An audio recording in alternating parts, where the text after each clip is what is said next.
الحمد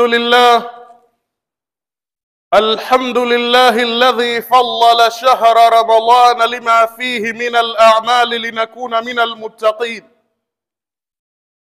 وضاعف فيها الأجور لمن قام بها إيمانا واحتسابا. وأشهد أن لا إله إلا الله وحده لا شريك له الملك المنان، وأشهد أن سيدنا محمدا عبده ورسوله سيد الأولين والآخرين. اللهم صل وسلم وبارك عليه وعلى أصحابه التابعين. يقول الله جل وعلا في كتابه العزيز بعد أعوذ بالله من الشيطان الرجيم: يا أيها الذين آمنوا كتب عليكم الصيام كما كتب على الذين من قبلكم لعلكم تتقون. وقال أيضا: وأن تصوموا خير لكم.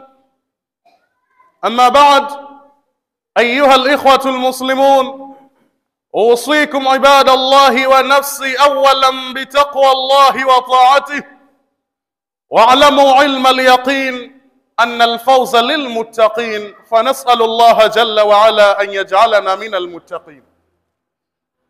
Ndugu Islam, sinabudi kukuhusieni kama ilivyowajibu kuhusia nafsi yangu juu ya swala zima la kumcha Allah subhanahu wa ta'ala katika maisha yetu ya kila siku.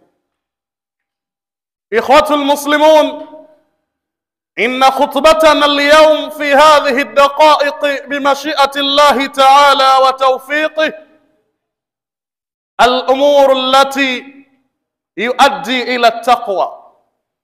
Watukufu wa Islam, hakika khutba yetu ya leo katika dakika hizi chache kabisa tutakumbushana juu ya baadhi ya mambo muhimu kabisa ambayo lengo lake ni kumfanya mja kuwa mcha Mungu, kama lilivyo lengo la funga, kama alivyothibitisha Allah subhanahu wa ta'ala. Lengo la funga kwa mujibu wa aya ambayo nimetangulia kuisoma, la'allakum tattaqun, ili nyinyi mpate kuwa ni wacha Mungu. Sasa kuna baadhi ya mambo yamewekwa ndani ya mwezi huu mtukufu wa Ramadhan ili lengo uweze kufikia huo ucha Mungu, na kwa kuyafanya hayo ndiyo unahesabika kuwa ni mcha Mungu. Ikhwatul muslimun, kwa hakika Allah subhanahu wa ta'ala amefadhilisha miezi juu ya miezi mingine, lakini vile vile na siku juu ya siku nyingine, kwamba kuna siku ni bora zaidi, bali hata muda juu ya muda mwingine. Kuna muda kuifanya amali ile ile, kwa mfano kusoma Qur'ani, thawabu zake haziwezi kufikia kwenye muda fulani. Mfano halisi, kuisoma Qur'ani mchana si sawa na kuisoma Qur'ani usiku. Kumtaja Allah subhanahu wa ta'ala mchana si sawa na kumtaja usiku. Kwa hivi ndivyo Allah subhanahu wa ta'ala alivyoweka. Ikhwatul muslimun, leo hii inshallah tutakumbushana baadhi ya mambo kama matano hivi.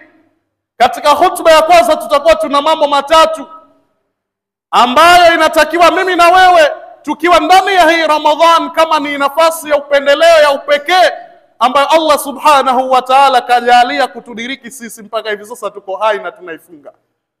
Kwani tuna wengi katika wenzetu tumeshawazika, pengine wengine wamezikwa leo hii ambapo ninazungumza, na wengine pengine wanaandaliwa maziko yao baada ya kutoka kwenye salatul Jumaa. Hii inamaanisha kwamba sio kwamba mimi na wewe ni wajanja kwa Allah, bali katupenda, kwa hiyo tuitumie fursa hii vizuri, na mwaka unaokuja tusiweze kuifikia. Ikhwatul muslimun, miongoni mwa mambo makubwa ambayo inatakiwa mimi na wewe tuweze kuyafanya katika kipindi hiki cha Ramadhan, tukizingatia kwamba tuko kwenye 10 la maghfira, la msamaha wa Allah, tumeshatoka kwenye 10 la rahma. Sasa swali la kujiuliza mimi na wewe tujiulize, je, hal wajadna rahma? Je, tumezipata hizo rehma? Au ni katika wale ambao wanafunga Ramadhani wanaishia katika kiu na njaa?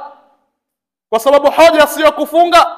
Kuna watu wanafunga lakini wanabakia na njaa tu, lakini Allah anahesabu kwamba hao hawajafunga. Na hii ni kwa sababu al-Imam al-Ghazali, bwana mkubwa Imamu Ghazali ameigawa funga katika daraja tatu kwa mujibu wa akili za watu. Daraja ya kwanza anasema kuna saumul umum, funga ya ujumla. Hii wengi ndo tunaofunga. Mtu anafunga lakini bado mambo yake ya ujinga hayaachi, anafanya. Pakudhulumu anadhulumu, wa kula riba anaendelea kula riba, kupoteza muda katika mambo ya upuuzi. Hii ndio funga ya wengi ambayo hii Allah hailipi kwa hii. Na tumuombe Allah subhanahu wa ta'ala asitujalie katika hawa. Wanajizuia na kula na kunywa tu, lakini yale mengine wako huru kuyafanya. Hii inaitwa saumul umum. Lakini bwana mkubwa anasema kuna saumul khusus. Saumul khusus ni yule mtu ambaye kajizuia kula na kunywa pamoja na yale yote ambayo yataihatarisha funga yake. Tumuombe Allah ajalie tuwe katika kundi hili. Lakini pia anasema kuna saumul khusus. Hii ndio kiwango kikubwa zaidi ambayo wengi wetu vigumu kuweza kuifikia. Kwa sababu ni funga ambayo mtu dunia mithili ya kwamba haitakieka kamili kabezi kwa Allah subhanahu wa ta'ala katika kuyafanya yale ambayo yatampatia manufaa huko ambako tunaelekea akhera. Kwa tukufu wa Islam, tujitahidi kabisa tunapofunga iwe funga ambazo sije kwa zile za kukaa na njaa na kushinda na kiu, lakini kwa Allah subhanahu wa ta'ala hakuna chochote ambacho anaandika. Ikhwatul muslimun, jambo la kwanza ambalo linatakiwa mimi na wewe, na kama hujalifanya au na kama hata kwamba umelifanya endelea kulifanya zaidi, al-iktharu min at-tasadduq, ni mtu kufanya wingi wa kutoa sadaka. Watukufu wa Islam, na hili ni miongoni mwa sunna adhim katika sunna za funga. Mfungaji anatakiwa jitahidi kutoa sadaka, kukithirisha, kwa sababu kutoa sadaka miezi yote inatakiwa, lakini unatakiwa ukithirishe kwa kadiri ya vile ambavyo amekuwezesha Allah subhanahu wa ta'ala. Na bahati nzuri sadaka hahitaji kwamba lazima uwe tajiri kupita maelezo, lakini ikiwa moyo wako unajielewa, basi kwa kila mtu ana uwezo wa kutoa sadaka, na hili kwa mujibu wa hadithi ya Mtume sallallahu alaihi wasallam. Kwa mimi na wewe, ikiwa 10 la kwanza umeshindwa kutoa sadaka kwa watu mbalimbali wenye haja, walio karibu yako na hata walio mbali yako, wale ambao muhtaji, fuqara, masakin, elewa kwamba umepoteza moja katika sehemu kubwa kabisa. Kwa jitahidi kutoa sadaka, na kwa sababu Mtume sallallahu alaihi wasallam anasema afdalu sadaqati sadaqatu fi Ramadhan, sadaka iliyo bora zaidi ni ile sadaka ambayo inatolewa ndani ya Ramadhani. Watukufu wa Islam, katika swali ambalo tumelipuuza Waislamu wengi kabisa, swali la kupeana sadaka. Wachache ambao wanalitekeleza wakahisi kama ni swali jepesi, kumbe ni swali zito kabisa kwa Allah subhanahu wa ta'ala. Na ndiyo maana Mtume sallallahu alaihi wasallam akasema dau marlakum bi sadaka, hata wale wagonjwa wenu watibuni kwa kuwatolea sadaka. Mara nyingine inawezekana njia mnasaba ya Allah subhanahu wa ta'ala kumuondoshea tatizo lile. Wengi tunapewa kwamba tupokee sadaka, lakini hatujiwekei sisi tutoe sadaka. Kwa sababu sadaka haihitaji lazima iwe milioni 500 unayo, hata kumpa mtoto pengine kaihifadhi sura au kaisoma Qur'ani japo aya 2-3, basi ukamtuza kwa kumpa sadaka, hiyo ni sadaka. Kwa Muislamu jiwekee, ikiwezekana kila siku uwe ni mtu wa kutoa sadaka. Hizi sadaka zina siri. As-sadaqatu tutfi'u ghadab Allah, sadaka inadhima hasira za Allah. Kwa sababu ya sadaka Allah subhanahu wa ta'ala atayatengeneza mambo yako. Kinyume na tunavyohisi, ukitoa sadaka umepungukiwa, kumbe hiyo kuzuia kutoa sadaka ndiyo Allah anajalia hali ngumu kabisa katika mambo yako. Yawezekana ukapatwa na majanga mbalimbali, baadaye ukasingizia umerogwa, kumbe mna haki za watu ndani yake huzitoi katika mali hiyo, ima uwezo huo. Kwa watukufu wa Islam, tujitahidi tutoe sadaka ikhlasan lillahi wahda, kwa ajili hali ya kuwa tuna moyo safi kwa Allah, kwa ajili ya Allah, si kwa kutakaria. Na vizuri zaidi kama itapendesha sadaka hiyo ukaitoa ambapo si kila mtu akaweza kuelewa sadaka hiyo, ukaificha ili kuepuka na ria. Bali hata kama utaitoa jahara kwa moyo safi itakuwa ni sadaka, kwa sababu aya imeruhusu. Ikiwa mtadhihirisha kutoa sadaka, hiyo ni neema, lakini hata ikiwa mtaificha mkawapa wale mafakiri, basi pia nalo ni jambo zuri, kwa sababu mara nyingine hikma yake anaweza kushajika na mwingine akatoa. Si kwa maana anatoa sadaka pengine kwa kuonekana kwa na ria. Ria ni tafsiri yako. Yawezekana aliyeificha ndani ya moyo wake katoa aonekane, hii pia itahukumiwa kwa ni ria. Mara nyingine wengi ambao tunakosea, mtu anaona labda ile kufanya ile amali ikaonekana ria. Hapana, yawezekana umefanya amali kwa moyo safi ili wawezako na wapate kushajika. Inawezekana umefanya kwa kujificha, lakini ndani ya nafsi yako ukatoa kujionyesha una uwezo, na hapo vile vile Allah subhanahu wa ta'ala anaandika ria. Kwa tuwe makini tunapotoa sadaka, pia tutoe kwa ajili ya Allah subhanahu wa ta'ala. Ukiwa ni mvuvi, jalia kwa kila pengine siku au pengine siku 3-4 toa sadaka, mgaie mwenzako samaki wale watatu. Ukiwa ni mkulima una muhogo, mgaie mwenzako fungu moja. Ukiwa una pesa kwa mfano, mgaie mwenzako angalau ya kuweza kupata iftari. Hivi ndivyo alivyotuelekeza Mtume sallallahu alaihi wasallam. Ikhwatul muslimun, hilo ni jambo la kwanza, tulikamate vizuri na tulifanyie kazi, tukithirishe kutoa sadaka ndani ya mwezi huu bali na mengineo, ili tuweze kupata au zile funga zetu ziweze kupata alama nzuri kabisa mbele ya Allah subhanahu wa ta'ala. Jambo la pili, watukufu wa Islam, ambalo tunatakiwa mimi na wewe tujitahidi, taftiru swaimin, kuwafutarisha wafungaji. Kwa maana kuandaa iftari yako, na si lazima kwamba iwe watu wengi, au lazima kwa kuwa pengine mtaani watu hakuweza tena ulaumu. Hatukuweza. Wewe hata kama watu 2, 3, 4 inatosha. Hata kama mmoja, fanya kwa kadri ya uwezo wako. Mfungulisha mfungaji, kwa sahili lina faida kubwa mbele ya Allah subhanahu wa ta'ala, na kwa sababu ndani yake linakulisha chakula. Na Mtume sallallahu alayhi wasallam anasema, inna fil jannati la ghurafan yura dhuhuruha min batiniha wa batinuha min dhuhuriha. Qila liman hiya ya Rasul Allah? liman atyaba al-kalama wa at'ama at-ta'ama wa adama as-siyama wa salla bil-layli wan-nasu niyam. Kwa Mtume sallallahu alaihi wasallam alisema, hakika katika pepo kuna maghorofa maalumu. Kuna Arabi mmoja akamuuliza Mtume sallallahu alaihi wasallam, ni nani? Je, ni VIP mitume tu au pengine wale waja wema tu wakubwa? Ambao hapana, ni mtu ambaye atayafanya vizuri maneno yake, hana maneno ya kashfa, ya kutukana, ya matusi. Hilo moja. Lakini sisi tutabakia katika neema, wa at'ama at-ta'ama, akalisha watu vyakula kwa ajili ya kutaka radhi za Allah subhanahu wa ta'ala. Huyu ni mmoja katika watu ambao watapata pepo ya Allah subhanahu wa ta'ala. Kwa tujitahidi tuweze kuwafungulisha wafungaji kwa kadiri ya uwezo aliotujalia Allah subhanahu wa ta'ala. Ikiwa hujafanya kwenye 10 la rahma, jitahidi kwenye 10 hili la maghfira, ili sije ikawa katika wale aliozungumza Mtume sallallahu alaihi wasallam waliokula hasara.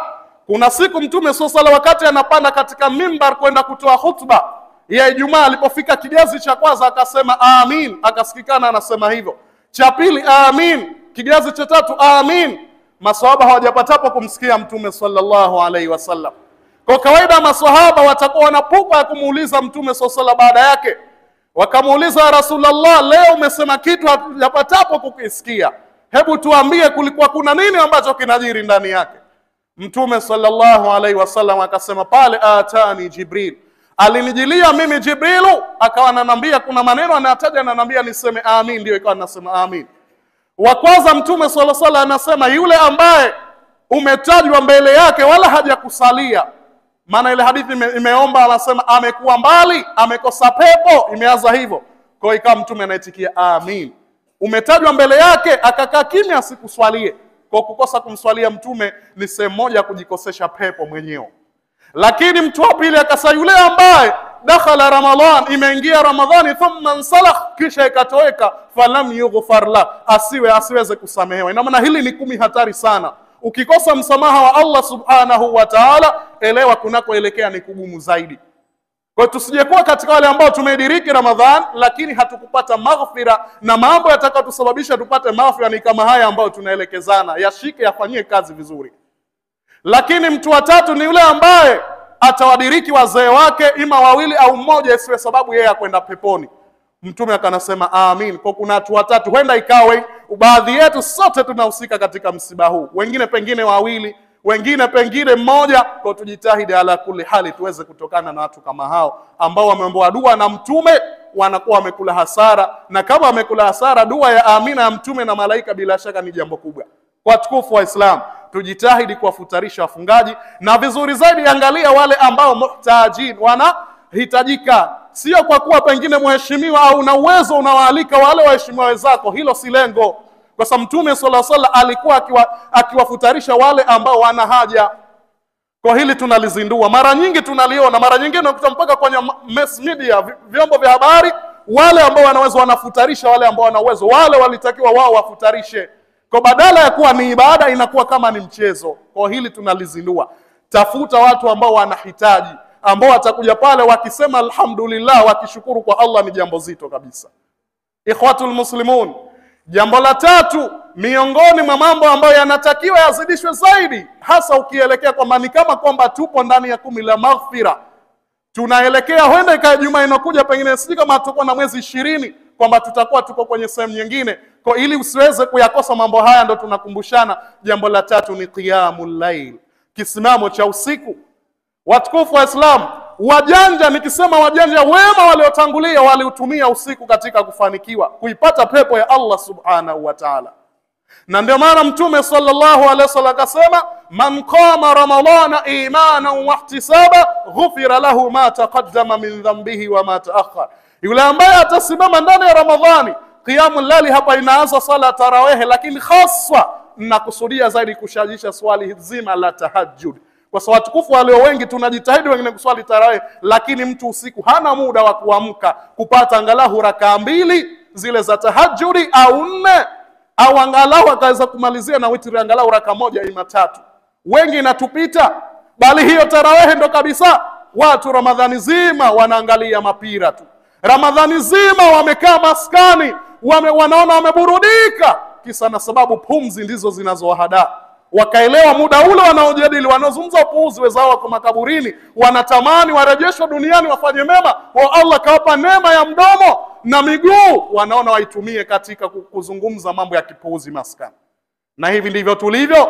Hakuna utofauti baina ya Ramadhani wala si Ramadhani. Kila wakati tunakuwa tuko kwenye mambo ambayo hayampendezeshi Allah subhanahu wa ta'ala. Tukijiona kama tuko sawa sawa, tukijiona kama tuko watu wa kawaida, kumbe kwa Allah anaajabika kweli kweli. Kwa sababu sisi ndio wahitaji, ndio wenye shida kwa Allah. Allah hana shida kwetu. Tukifanya upuuzi wetu, kitakachofuata kwa Allah subhanahu wa ta'ala ni kwenda kutuchoma. Kwa watukufu wa Islam, hebu tuone hii ni fursa, itumie vizuri. Angalau mfano leo umeisa, nimechoka tarawehe, basi kama baba nenda nyumbani usaidie mama watoto, sio kukaa maskani tu kuzungumza ovyo ovyo. Na mara nyingine kosa analofanyika, unakwenda nyumbani unawalaumu wanawake hawajapika. Sasa apike vipi? Wewe unapoteza muda huko, apike nani? Na wewe ndio uliohitajika usaidie.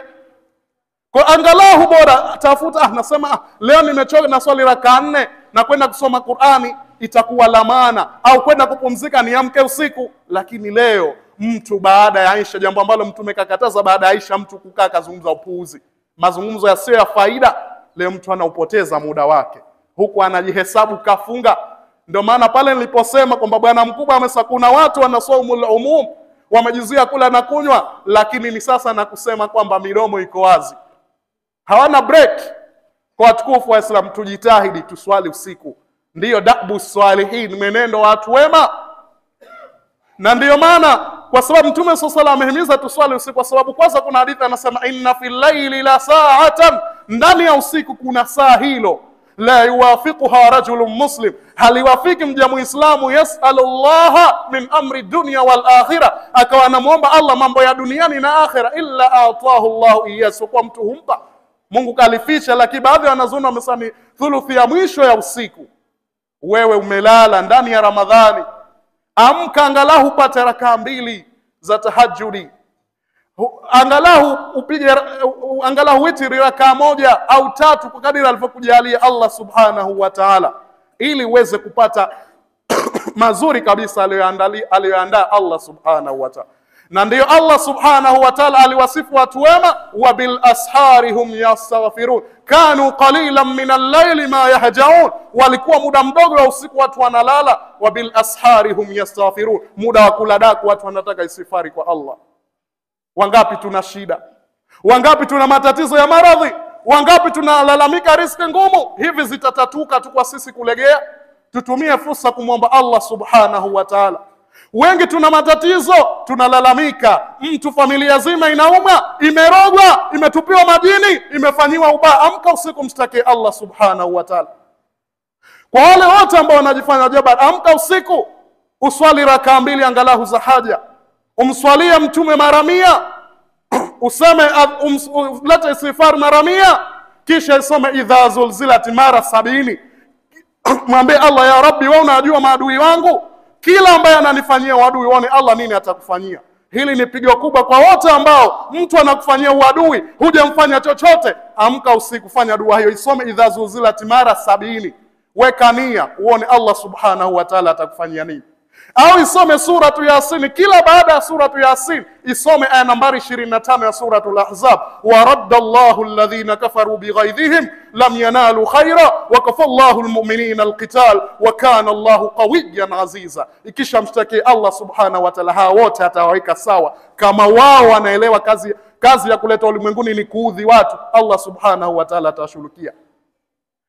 Kwa hili tunakumbushana, tumia usiku kumuomba Allah juu ya shida mbalimbali, juu ya matatizo mbalimbali, ili Allah subhanahu wa ta'ala atuondoshee matatizo mbalimbali. Na katika hili kuna athari kubwa. Kulikuwa kuna mmoja katika wema aliotanguliwa anaitwa Taus. Wa kana Taus idha wala jambahu fi firashi yakfizu sari'an min. Alikuwa mmoja katika watu wema anaitwa Taus. Alikuwa anapoweka ubavu wake kwenye godoro lake kulala pale, mara moja anaonekana yakfizu saria, anachupa haraka kwenye kitanda. Akiulizwa kwa nini, anasema tayyara dhikru nari nauma min ainaya. Wallahi bana, ile kukumbuka kwangu moto, yani kumeurusha usingizi wangu kutokana na macho. Watu walikukumbuka moto tu, mtu anaruka na shuka yake. Tena inasemekana alikuwa na swali mpaka asubuhi. Kwa hivi ndivyo walivyokuwa wema waliotangulia. Mimi na wewe tusiswali hiyo asubuhi, lakini hebu tujitahidi tupate muda tuamke usiku, na hiwe ni kawaida, si Ramadhani tu. Na ikiwa tungelikuwa tuna kawaida Ramadhani ingelikuwa rahisi, lakini tatizo kwamba la Waislamu wengi ibada zetu hatuna mazoea ya ibada, ndio ambapo mpaka unafika ule msimu tunakuwa tuko wagumu na wazito kweli kweli. Ya Rabbi, ziingize na saa hizi kwenye nyoyo zetu na uturuzuku kuzifanyia kazi kivitendo kabisa, kama alivyozifanyia kazi maswahaba wa Mtume sallallahu alaihi wasallam. والله تبارك وتعالى يقول وبقوله يهتدي المهتدون وإذا قرئ القرآن فاستمعوا له وأنصتوا لعلكم ترحمون وقال عز من قائل عليم فإذا قرأت القرآن فاستعذ بالله من الشيطان الرجيم أعوذ بالله من الشيطان الرجيم وفي ذلك فليتنافس المتنافسون. بارك الله لي ولكم بالقرآن العظيم ونفعني وإياكم بالآيات والذكر الحكيم. أقول قولي هذا واستغفر الله العظيم لي ولكم فاستغفروه يا فوز المستغفرين ويا نجاة التائبين. ادعوا الله وأن يصلي zima la kumcha Allah subhanahu wa ta'ala katika maisha yetu ya kila siku. Ikhwatul muslimun, bado tukiwa kwenye mada vitu ambavyo vitatufanya tuwe karibu ya Allah, kwa maana mara nyingine huitwa sunna za funga kubwa ambazo zitaifanya funga yetu iwe na daraja, alama nzuri kabisa kwa Allah subhanahu wa ta'ala. Na tumeshatangulia kuzungumza vitu kadhaa wa kadha. Tumemalizia swali zima la qiyamul layl, na kwa uhakika swala la qiyamul layl lina athari nyingi na masimulizi mengi.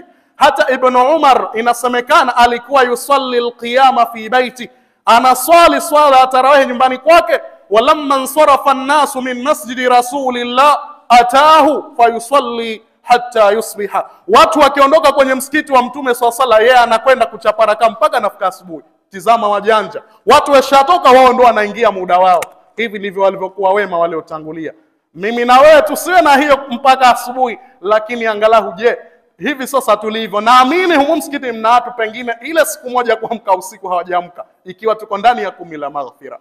Ikiwa ni katika hao, hebu badilika, muda unao. Na ikiwa ni katika ambao angalau wameswali, basi muombe Allah subhanahu wa ta'ala akupe taufiki.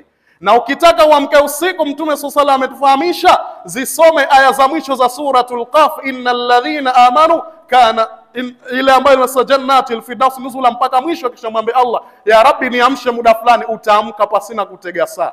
Hii ni hakika kabisa, na ni sunna ukiamka kwanza uangalie juu, usome zile aya ambazo za karibu ya mwisho ya suratu Ali Imran, inna fi khalqi samawati wa ikhtilafi al-layli wan-nahar la ayatin li ulil albab, ambazo mpaka mwisho. Ikisha baadaye kuna taramu nyingine uweze kutia udhu, uweze kuswali. Ikhwatul muslimun, jambo la mwisho ambalo kwa leo hili ni qiraatul Qur'an. Iktharu min qiraatil Qur'an, tuzidisha kuisoma Qur'an, na kwa sababu ni katika mwezi ambayo imeteremshwa, Allah anazungumza hilo, inna anzalnahu fi lailatin mubarakah, katika surati Dukhan tumeteremsha Qur'an katika usiku uliobarikiwa, kwa aya nyingine fi lailatil qadr. Kwa tuhakikishe tunaisoma Qur'ani kama Imamu Shafi alikuwa inasemekana anahitimisha 60 khitma 60, hiyo nje ya swala. Lakini na wengi hatuna muda wa kuwaeleza, kuna wengine kwa siku, wengine kwa siku mbili pamoja. Pia tunaelezwa Imamu Zuhri, bwana mkubwa, anasema alikuwa anaacha kipindi hichi kusomesha ilmu ya hadith, anamili zaidi katika kuisoma Qur'ani. Mtu anaacha ilmu, we unaacha upuuzi wako. Ndani ya Ramadhani unaushughulika. Hebu jiulize, uko wapi na wema kama hawa waliotangulia? Kwa ina maana utajikutia kwamba we uko baina al-mashriqi wal maghrib. Watu wanaacha kusomesha baadhi ya ilmu fulani, wanafanya kumili katika kuisoma Qur'ani. Mimi na wewe tunafanya nini? Tukitoka msikitini la asiri, maskani, mazungumzo tumeendekeza kupita maelezo, kujadili hichi na hichi, wala hutambui mtu nini kilichomzidishia isipokuwa dhambi na kubwa kupoteza muda wake ambao ndio rasul mal, rasilimali yake. Ikhwatul muslimun, jambo la mwisho ambalo napenda nilizungumzia, iktharu min salatin ala nabii sallallahu alayhi wasallam, zidisha kumswalia mtume pamoja na adhkari mbalimbali pamoja na dua, vitu kama vinne, na istighfar, hasa muda wa usiku. Mswalie mtume kama leo tumwambia siku ya Ijumaa, akthiru salata alayya fa inna salatakum ma'rulatun ala, kithirisheni kuniswalia mimi siku ya Ijumaa, swala zenu zinanifika. Maswahaba wakauliza, vipi mtu sasa sala kufika na umeshaoza? Akasema, Allah ameharamisha mili ya mitume hayozi kama mnavyofikiria nyinyi. Kuna hadithi nyingine, ukimswalia mtume mara moja unapata kama, unaonaje amali ambazo zinazidishwa ndani ya Ramadhani? Leo kamswalia mtume. Tukiwa tupo hapa msikitini, ukimuuliza mtu, wewe tangu kutoka nyumbani kwako mpaka hapo umemswalia mtume mara ngapi? Basi wallahi inaweza kuwa ni aibu. Jitahidi mswalie mtume sallallahu alaihi wasallam nyakati zote, lakini hasa kipindi hichi cha Ramadhani zidisha. Omba istighfar kwa makosa uliyoyafanya. Istighfari na mengi, istighfari inafungua riziki. Istighfari, mmoja katika wanachuoni wakubwa alieleza, ukiisoma dukani wateja wanakuja kama dagaa. Ni asrari kubwa ambazo zimeelezwa ndani yake. Kwa watukufu wa Kiislamu, zidisha istighfar, mtake istighfar Allah kwa makosa uliyoyafanya. Hii ni fursa, usiichezee. Lakini vile vile swali zima usikose kuomba dua. Jua wazee wetu waliotangulia, jua wewe, jua watoto wako, kama mwalimu jua wanafunzi wako, aweze kuongoza Allah subhanahu wa ta'ala katika njia iliyo sahihi. Ya Rabbi, zingize na saa hizi kwenye nyoyo zetu na uturuzuku kuzifanyia kazi kivitendo kabisa. Inna Allaha wa malaikatahu yusalluna 'alan nabiy ya ayyuhalladhina amanu sallu 'alayhi wa sallimu taslima.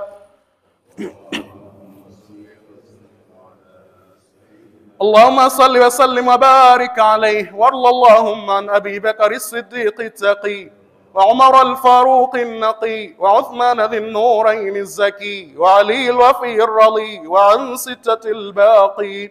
اللهم أصلح ولاة المسلمين في كل مكان، ووفقهم إلى العدل، وجنبهم الجور والظلم والفسوق والعصيان ما ظهر منها وما بطن، من بلدنا هذا خاصة ومن بلدان المسلمين مع القرى عامة، إنك على كل شيء قدير.